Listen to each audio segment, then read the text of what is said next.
বিসমিল্লাহির রহমানির রহিম।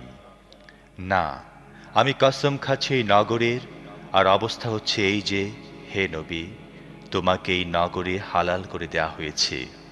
কসম খাচ্ছি বাপের এবং তার ঔরসে যে সন্তান জন্ম নিয়েছে তার, আসলে আমি মানুষকে কষ্ট ও পরিশ্রমের মধ্যে সৃষ্টি করেছি।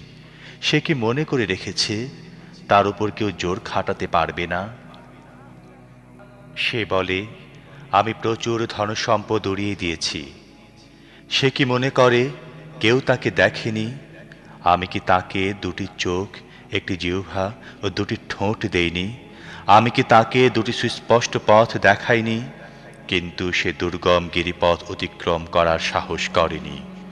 তুমি কি জানো সেই দুর্গম গিরিপথটি কি?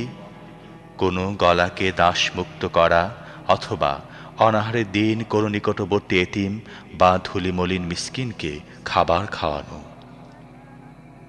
তারপর এই সঙ্গে তাদের মধ্যে শামিল হওয়া যারা ঈমান এনেছে এবং যারা পরস্পরকে সবর ও আল্লাহর সৃষ্টির প্রতি রহমকার উপদেশ দেয়, এরাই ডানপন্থী।